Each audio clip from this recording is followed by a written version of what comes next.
This is the first of 3 panels we're hosting today, and it's called Hustle for a Cause. So the reason it's called Hustle for a Cause, I mentioned earlier in my talk, Gina and I started our business together.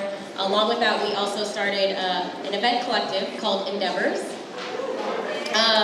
Endeavors Collective, we started working in the wedding industry and noticed it was like super white. In color and in people. So like when I got married, it was like, I was looking up wedding advice and stuff like that, and it's like white people all over the websites, and then white dresses and white everything, and I wanted none of that. I mean, not that way, but I wore a silver sequins wedding dress. And so, we're all about non-traditional, and we wanted to also feature people of color. So Endeavors Collective is all about creating and amplifying the voices of creatives of color. So we have an event collective, we work together, and we collaborate in events. And so for us, it's really about more than just like doing events. It's about doing events that matter. And so it's really important for me to feature people who are doing things that matter and are doing more than just like, I'm gonna sell shit. It's about like, I wanna change, I wanna make a change in my life. And so I'm so excited to host this panel today of amazing entrepreneurs that are doing the damn thing. So we are gonna start off with the theme of Hustle for a Cause, having everyone introduce yourself real quick, and in a few sentences, just tell us about how you would define your cause. So we'll start over, because you have no actually. Yeah, go ahead. All right, my name is Prijoles. Okay, I would say this is like the nicest, warmest blanket of love in this room. We've been in a lot of spaces. We should promote it like that next year. It's a warm blanket of love. Always about warmth. Okay, I'm with Archipelago Books. I'm the co-owner.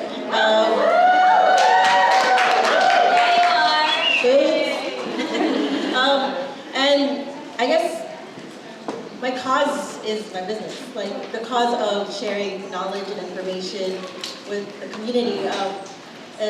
That's pretty much like all I wanted to do. Like after college, like studying film, was to at least share through art and now through books our community with itself, or just to get everyone on the same page of like the amount of history and herstory is out there about us here in the United States. So.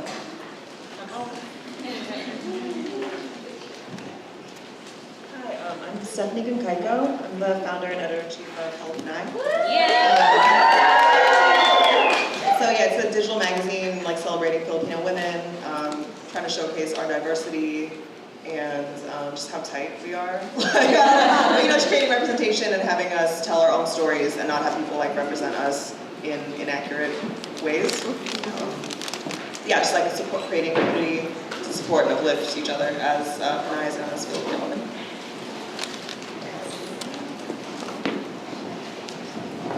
Yes. Sending me all the love. I just want to actually, before she talks, I just want to shout out that like some of the folks on the stage right now don't really like talking. So I didn't say anyone. I didn't say any names. I just said some. So this is like I think a theme for today for a lot of people in this room is stretching, and a lot of folks are stretching themselves today, and I appreciate that. My name is Parmalee. In the community, I'm known as Sweet Pearl. I'm one of the founders of FAE, the Pistahan, yearly, for 5 years. So my passion is festivals and food, Filipino tradition. And I'm with Joanne here, one of the founders of Filipino Food Movement. And also, recently we founded LMT, which is Love Me Tindera, a Filipino online store of groceries. So follow me on LMT, Filipino Food Movement. Yo, Tita Pearl is all up on social media, yo! She's all, let me get a shout out. Tag me. Hi everybody, my name is Joanne. I'm also known as Jo. Joanne Encarnacion. You guys can call me Joe. I have a health and wellness blog called Go Fit Joe, and I'm also a health and life coach. And my biggest mission in life, I think, is to empower women to redefine health, happiness, love, and beauty, basically, in their own bodies, and really trying to find and connect to that self-love and that self-empowerment. Yes. We have all the girl crushes up here today. I love it. All right, thank you all so much. Yeah, we got some extra mic action happening right now. So just thinking about our businesses and thinking about our cause, like, I think some of you guys have really interesting starting stories, of origin stories of how you got into this work. Maybe we could talk a little bit about why you decided to create your business. And let's start maybe this time with Steph. So what inspired you to create a business around this cause? Yeah, I would say it was kind of multiple factors that converged at the same time. Like, I really believe in like listening to the signs of the universe and just like letting it all align. So about 3 years ago, I was at a point where I was just having a lot of conversations with other like sisters, like here in the Philippines, like other women of color, just about our experiences kind of navigating this like post-colonial, neo-colonial world that we live in, you know, and I saw that we had a lot of the same types of experiences, like with colorism, you know, repression, all of that. And regardless of like our lived experiences, like the differences that we had, we just had a lot of the same type of issues. And then also, like, I was kind of delving into like our non-Catholic spirituality, so just kind of going like on that path and just uncovering a lot of like interesting things, having a lot of great connection with people. And then I ended up like 2 years ago getting diagnosed with cancer, and I think that just made me really like, okay, I have to like do it. You know what I mean? Like our time is limited here. Like we need to. I would be bummed if like something happened and like I hadn't shared things with the world. So yeah, I just feel like I saw how healing all these conversations I was having were for me personally, and I feel like if we're gonna heal our community, like we have to. It starts from within. We have to heal ourselves first. So also I just saw that like there wasn't a lot of representation of ourselves in the media. Like I feel like we're grouped in as like Asian American, but our experiences are totally different. Like all of us have different cultures, and I think even within the Philippines we have so many diverse cultures. So just wanting to like be able to represent ourselves authentically in that way. Okay, why did I create a business? I think it's being homesick. In the Philippines, we have festival, fiestas, we dress in our beautiful clothes during fiesta, we share our food. And so I want to recreate that. Also, I find food is like another language, my form of communication. If you're sad, I'll feed you. If you're lonely, I'll feed you. Yeah. If you're heartbroken, I'll feed you. So it brings smiles, it brings happiness, it brings people together, and celebration without food is empty. That's why I made this business. And I'm doing good at it too.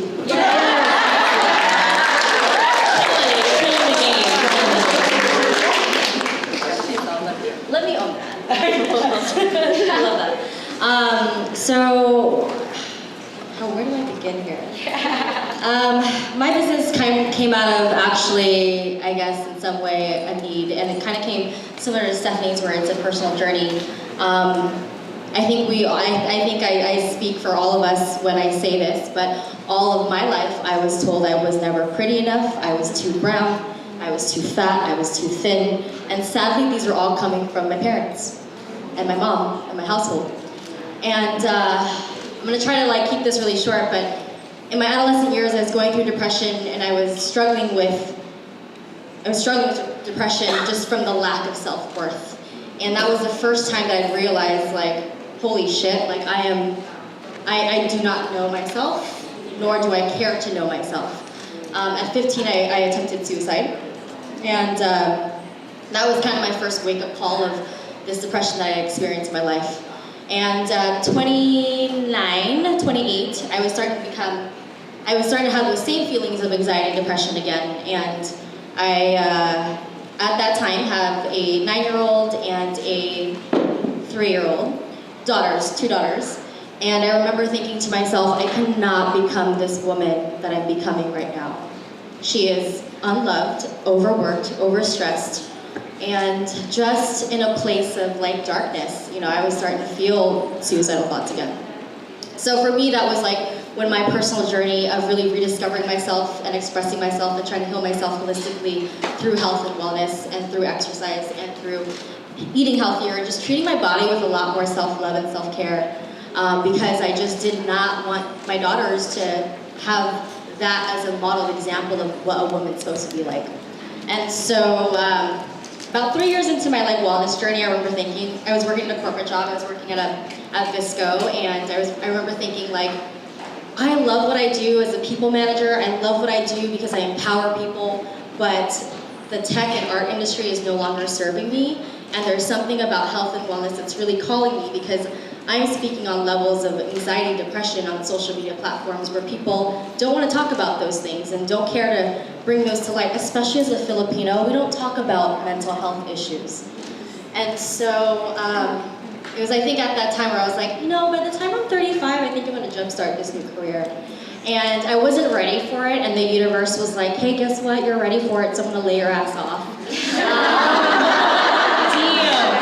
And I was like, all right, okay, this is what's going to happen. And from there, I really just kind of like spearheaded this blog of mine and went back to school and decided to just see what I can do. So now I work with only women. A lot of my clients are, well, all my clients are just women, and a lot of them are struggling with the same body image issues and self-confidence issues, and I just try to help empower them to find their own voice within themselves. I love that. I think like two important things that you were saying, just speaking openly about realness and showing the realness online. Like that's huge. I think important for our communities. Like Instagram is like so fake and, you know, everything looks so perfect and it's not, you know, so it's really important to see people showing the realness. And then also what you said about like next generation. I feel like so much, even just today, is inspired about what's the next generation gonna see? What are they gonna grow up seeing that we didn't see? So that's dope. Can we do a mic check on that? Let's see. Yes. Oh yeah, we're business. Okay, that side. Go ahead, Lily. All right, I'm gonna go back a few years. When my mom, to kind of trace this history of entrepreneurship, when my mom was a teenager and my grandma was a single mother, she would go to Manila from Cavite to buy bike parts, and she would sell them to the tricycle drivers in our town. And then when here in the States, when I was in middle school, my parents, and my dad was a few years after he retired from the Navy, my parents started a bakery and a restaurant. And so that was my first job. First free job, I guess. I was volunteering like all my life.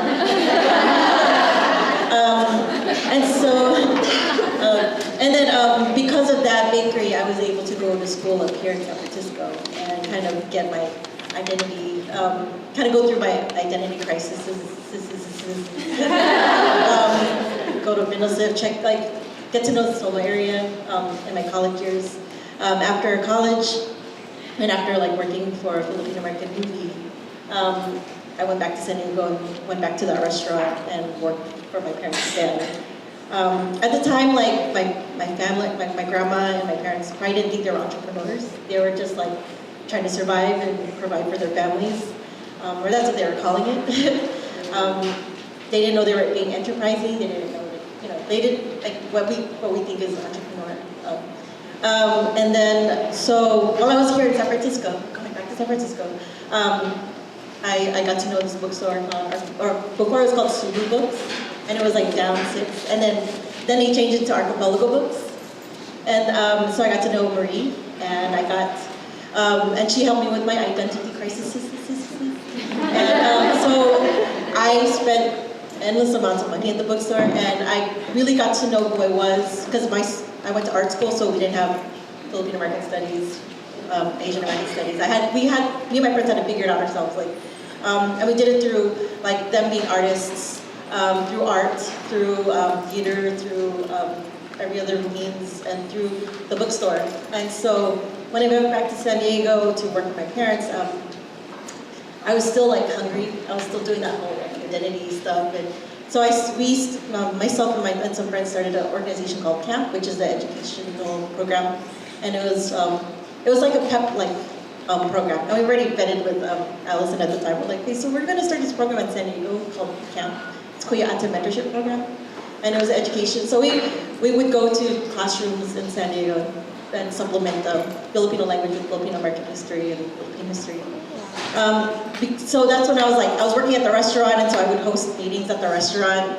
So I'd be working at the restaurant, then I would go and teach these classes and go back to the restaurant and work again. And then we opened a second location, and so I would have events there, we would have open mics, we would have pop-ups at the restaurant. So I was trying to combine like community and the restaurant. So we were having I was running the business, but then also like having teach-ins and workshops and stuff. And but the restaurant didn't work out. So I found myself coming back here to the Bay. Like, my heart was here. And then I talked to Marie, and she wanted to retire. And so that's how I ended up being a co-owner of Archipelago Books. Which legit is like right there. Like if you go out to the left, it's there. It's not open right now, but when I'm done here.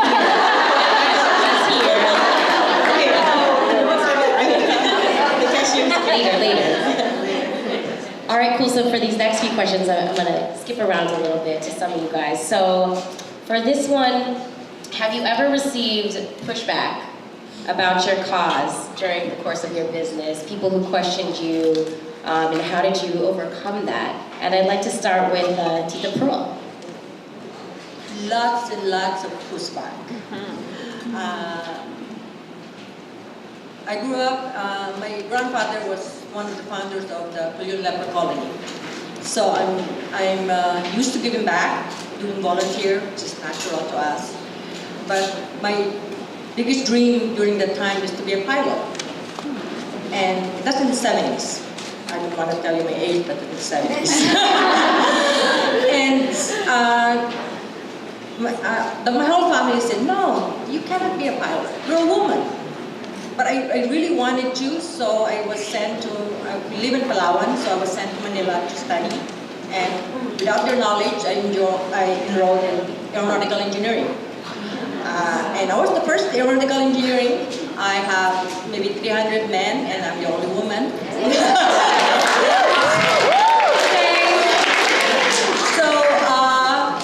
But I have to prove myself to them that I can do it. I don't know why, but I just have to do it. I have to do the best. I have to finish my project the fastest. I have to do the top 10 in the class. And during our senior year, we have to take.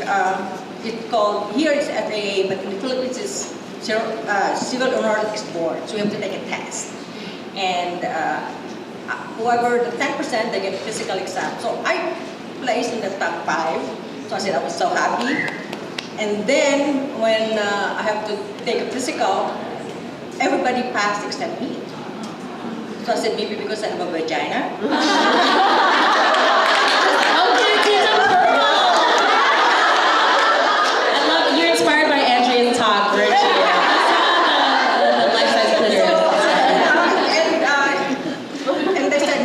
Because you have night blindness in your left eye.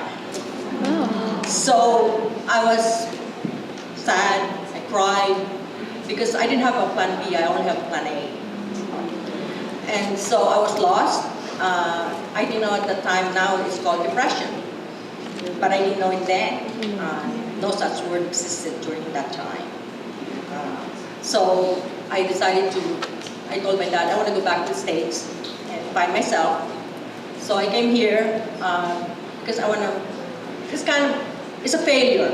Being a first woman to go in engineering school and being the first woman that tried to be a pilot and I failed. So it was kind of embarrassing that I failed myself more than I failed my family. So I came here and I said, what should I do now? So I slept for over a month, and then slept some more, and I ate some more, and then somebody said, here, I have a travel agency. Why don't you, instead of sleeping, just go there. It lasted a day. And then someone said, and I went to an employment agency, you have an engineering. I can give you a nice job at Bechtel. I said, oh, okay. I know Bechtel is a big engineering company, and they do, at that time, designing runways. Just my line. I went there. It's like 100 old men. I mean, at least at college, I have 300 young men.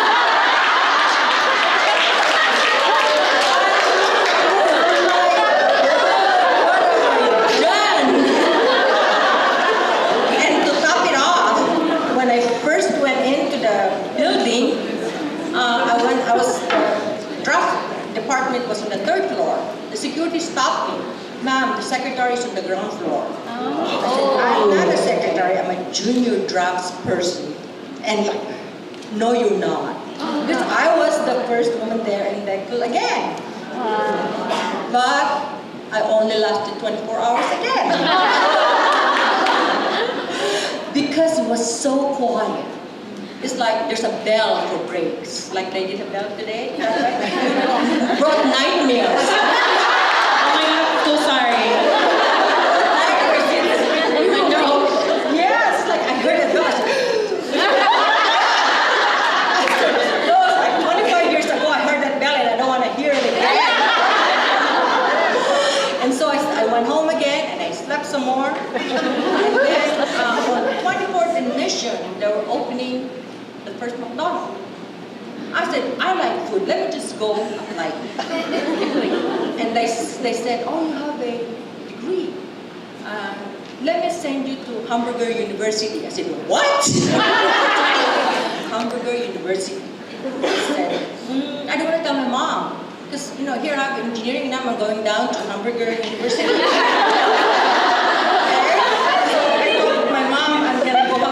To 1 week and go to Chicago. I went to Hamburger University.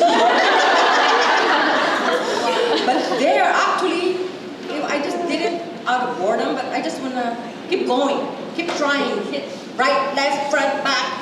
So I went there, and there I learned that food has holding time. Food has to be kept refrigerated. We don't do that in the Philippines. We go to the market every day. That, actually the chicken has no more feathers. In the Philippines, they still have feathers. So I learned a lot. And I worked for McDonald's for about 1 year. They gave me all the training I needed, but I still wasn't happy. Because I'm working for somebody. The hours are bad. The hours are crazy. And then I said, once bored, I want to try something else. So I said, what should I do? I went back to Hawaii. I said, I told my brother, I need to revisit what I want to do. Sometimes you have to do that. If you're not happy with what you do, take a step forward. Don't take a step back. Step forward, change it. So I went to Hawaii and I was crying in Waikiki Beach, crying. And then it was like 6 o'clock in the morning. Somebody patted me in the back and said, are you okay? I said, no, I'm not. I don't know what to do with my life. And then she said, oh, tell me the story. The guy kind of looked nice, so I told him a story. I'm not going to see him anymore anyway. Now they call it therapy. Thank you, that's so During the time, it's just like letting it out, It's a stranger. And it's just, it's like they said, I said, where do you live? I said, San Francisco. Okay, they're opening a new San Francisco Hilton. And right now, it's a law. You have to hire women. So it goes now, it looks like, just try and go there. So I have a card. And then I waited a week. Then there's no harm in trying. If I don't like it, I can quit again. 24 hours is fine.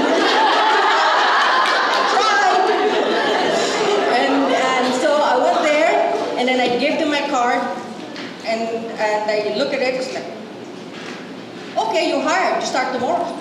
We're like, why? She goes, yeah, you're hired. And then they sent me to Beverly Hills. Then I found out the guy that I cried my eyes out was Conrad Gold. That's amazing. That's amazing. So it's like journey. Cry your eyes out. The tears bring us to beautiful places. So like I love how like every place you went through, it didn't work and you were okay with like moving on to the next. So that's like amazing of having that freedom to say like, okay, that didn't work, so moving on to that. Thank you so much, Tita. And then, so we want to actually, I want to bring this one to Steph actually, just talking about pushback for your cause, if you've ever felt that. Yeah, for sure. I think just like the nature of, because Help and I really started as like an Instagram account. I think like just the nature of like Instagram and like anonymity, like you can just have a lot of haters. Like there's a lot of people out there who want to shit all over you and like don't really, you know what I mean? Like they're just like, I don't like what you're doing, I don't like how you're doing it, I wouldn't do it that way, and like can really fucking come down on you, you know? So yeah, and like I feel like I was really didn't want to get on the internet or like be on Instagram or like let people know like who I am. Like that's why like this is the first panel I've ever spoken on because I'm very like private and want to protect myself from a lot of that energy that can come through there. And what do you think what helped you keep going through it all and like experiencing those haters? What kept you going through? It's the community, honestly. It's like all of you guys, like people who follow us, and just like, like every time I'm like, I want to give up, it's really hard, like, there's a lot of, yeah, there's negativity sometimes, and it's just like, but I think it's like the sisterhood and the community that's built up around Help and I, and just like the encouragement from other women in the community. They're just like, no, you need to keep going, like this is important. And it's just like, oh, because I think like we work like, or I at least am working very much in a void where I'm not really thinking about like, like you don't really think a lot about like the outward impact or something. It's just like, oh, like this is cool, this is something I want to do, I want to keep sharing it. But then when you get that positive feedback, it's just like actually like for all of the negatives, like for the one negative comment, there's like 100,000 positives. And I think sometimes I fixate on like the one negative, but then it's like, no, like there's so many people out there who really believe in the work that I'm doing, which is like so humbling and super grateful for it. So, yeah. Thank you. All right, so next question, hustling for a cause, you're working towards something bigger than yourself, which can often, not necessarily translate to a direct business model, but we gotta get creative with it. And so this question is, how do you stay true to your cause while still creating a financially viable business? I'd like to listen to Joe. So part of what I do as a blogger, I guess, and an online personality or whatever the hell that's called, digital influencer. I hate that word influencer, by the way, because it's just like, what do you influence with, whatever. Anyways, that could be another panel. I get a lot of pushback from like brands, and that gets really difficult. Sorry, can you repeat your question? Just like creating, stay true to your purpose, but like keeping me going. Yeah. Right. So. When I got laid off, there was no plans to have anything. And my husband is a photographer, so we both are in this like creative void of trying to master an entrepreneurship industry based on passion and art. And it's one of those things where you're like, oh right, we don't have the typical startup money. I didn't get any of my equity from my company quite yet. And so here we are with trying to figure out how to navigate life in this new endeavor while trying to raise 2 kids in the Bay Area. Yeah, like that's easy, right? And so a lot of where my income comes from, aside from my coaching business, happens to be from brand partnerships or brand deals. And oftentimes with that, like that's a pretty paycheck when you can get a pretty significant brand deal. But you always have to remember, are you being authentic to yourself? Are you staying true to yourself? Are they just trying to push you for, and in my case as a blogger, like are they just trying to get you for your numbers? Are they trying to get you for your reach? Are they trying to get you for your audience? And for me, it's like, I have to protect my audience and I have to protect my brand, and I have to remember that like what I do is to empower people and help them redefine what beauty and self-image and body image looks like to them, and try to find truth within themselves. And if those projects don't align with me and that mission, I have to cut it off.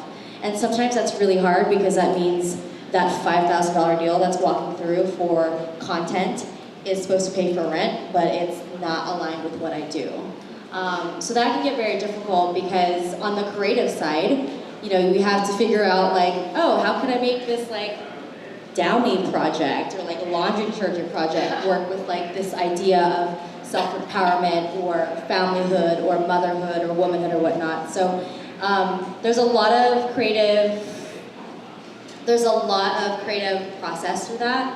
But I think at the end of the day, what I always remember, and it goes back to the generational thing, like my 14-year-old watches me on Instagram all the fucking time. And what I do love, like our unit at home, like I love our unit at home because I've gotten hate mail. Like recently I've gotten some pretty bullshit hate mail, like calling me out on like how I am as a mother or like talking about my marriage and all this shit. And it's painful. It's painful to get that. And my 14-year-old is like, let me answer back to those DMs. Yes. Yeah, girl. But you know, yeah, she is my biggest audience, right? So it's like if I'm gonna be out there spreading a message of self-awareness and self-love and empowerment, and she's going, Mom, that was bullshit today, I have to be like, all right, well, she's calling me out, and that's just how it is. So it's kind of a great thing that we have that. And it can be very difficult. Just keeping you in check. How about we take that to Lily too? Like how, you know, running a bookstore, like how you make that work. It is a hustle because there's not a lot of like people who, well, like part of the pushback to kind of go back to the question is just like, no one goes to bookstores anymore. Like no one buys books anymore. I'm like, yeah, but libraries do. Like so do schools. Schools still buy books, papers. I think for us to just like, for me to feel like I'm doing like our mission for the bookstore and to stay in business is like I'm surrounded by it. Like all the books that we picked out for the bookstore is the cause for the bookstore. It's like Filipino American culture, Philippine culture, and then we have like, you know, art books and textile books and children's books. So we're not like, it just shows that our community is diverse and we're dynamic. We have so many interests, and so to be able to give a person who's like going through it, like an identity crisis. Like I'm like, here's a poetry book, Barbara Jade, and here's like this children's book about the moon. Like here's some and curating something for somebody makes you feel like I am following my mission. Like to be surrounded by my cause, my hustle, and to be able to share that with people. It's like I'm not gonna make $1 million. Like I'm not like a Barnes and Noble, or I don't know, they're going to have business too. But I think what survives in the city is the independent bookstores, like the bookstores that actually talk to you, that have people who work there that are just like trying to find out where you're at, that don't have to make like this certain amount of money a year, like have to follow this protocol. Like they're just like, hey, I'm just here to sell books, and we're gonna survive off of this. And we're not gonna make a ton of money off of it, but you know, our community is gonna survive. Our community is going to survive off of just like knowing who they are, and we're a part of that. Like we kind of contributing to that.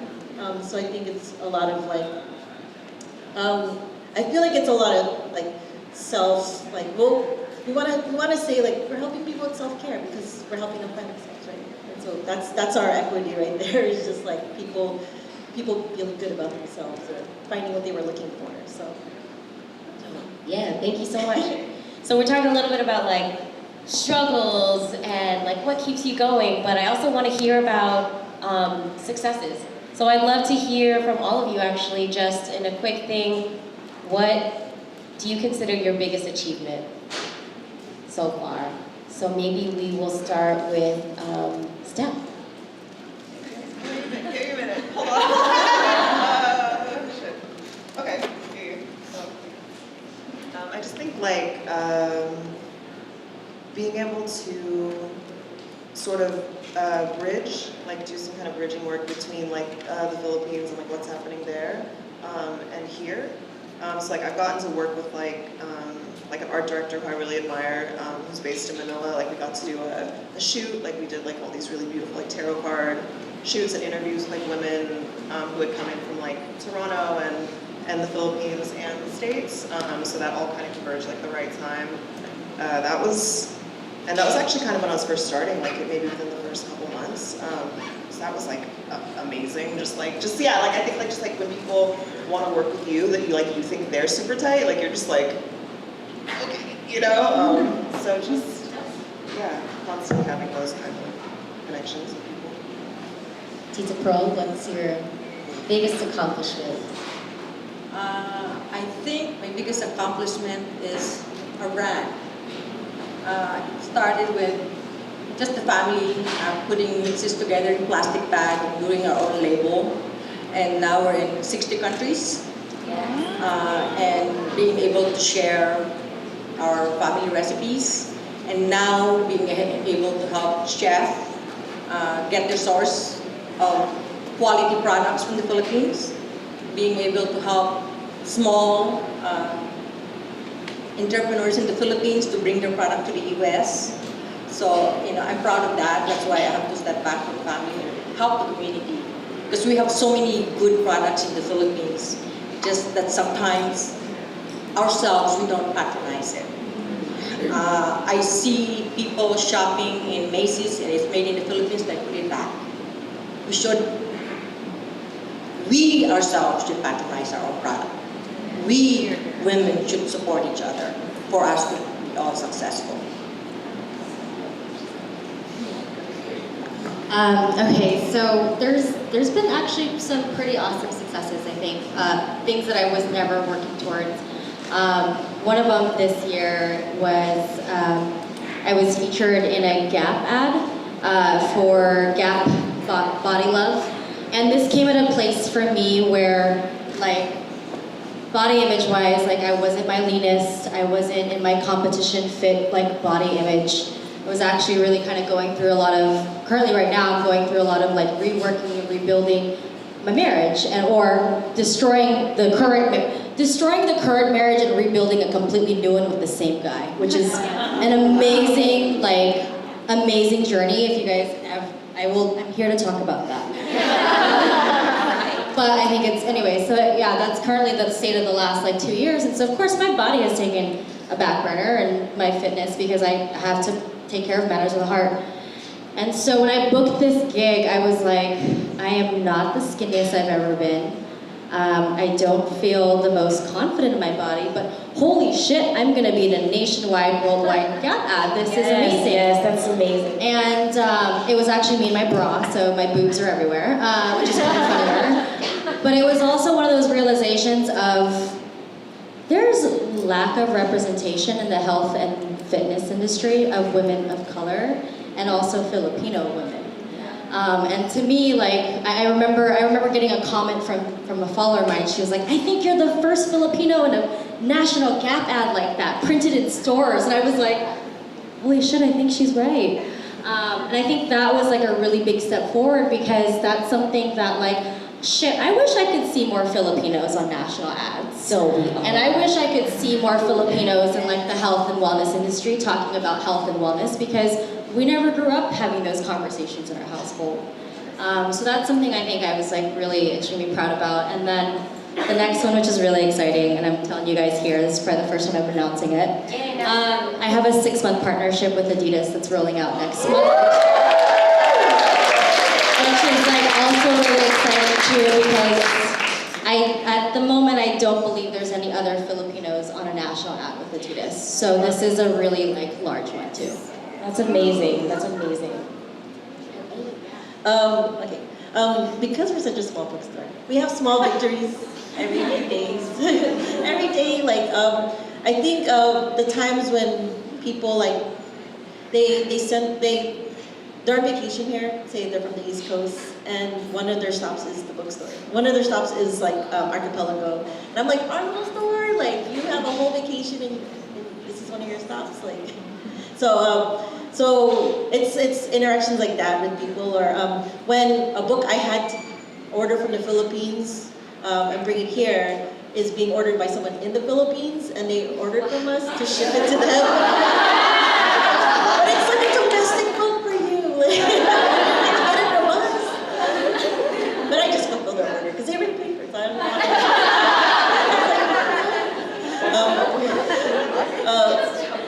But I do like I love like when people buy books for kids, because that means that like, oh, kids are still reading. Like people are still like promoting that to their children, and so when I can introduce them to a new author or show them a cool book about like about a tik-tik that's vegetarian, that always gets people like, it's like the cutest book. And so I just like when I could do that, when I could get a kid to like get all wowed about a book that was like, that's in Tagalog and English, like that's bilingual, and they want to get it because they want to learn. And so it's not just, I'm not just giving them a dictionary, I'm giving them a narrative, I'm giving them a story.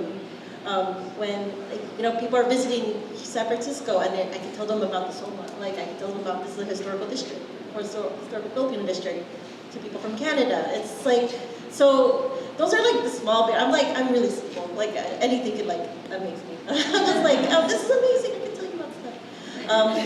So it's, I think it's because of the smallness of the bookstore, I can like have these small victories, and then like at the end of the day, or at the end of the week, even though it's hard to be a small business here in the Soma, because we're so close to people with like much more expensive rent, and all these tech companies and tech industry people. It's like, I can have these small things that are like successful for everybody, like for us. And especially when we get like those purchases from the libraries, like San Francisco Public Library, that means that there's a demand, and there's still a demand for books about ourselves, to a college in Santa Barbara, or to like San Francisco Public Library. So those are like, I'm simple. I just want Whatever, those are amazing victories. Like, hell yeah. All right, so, damn, it goes by so fast. So let's just keep talking. Just talk forever. No, I'm just kidding. So we are going to break for lunch in a little bit, but before we close, I want to do a little popcorn. So I'm going to ask a question, and you just got to answer real quick. Like, whatever comes to your mind. Like, I'm we're going to rotate down the line. So we're going to start over there, and then we're going to rotate. I got baby brain, so. Okay, that's fine. No thinking, just go. Okay. We'll start here. We're gonna start on this side first. Okay, favorite TV show to binge watch? Ooh, right now it's How to Get Away with Murder. Law and Order. SVU or CI? Oh, girl. We can still be friends. Sailor Moon. Veronica Mars. Okay, now we're gonna start on that side. Last food to eat before you die, go. Steak. Long silog. Adobo. With rice, right? With rice. Can I with bagong? I'm gonna steal this one from Tita Pearl. Sex or chocolate? Sex. Chocolate.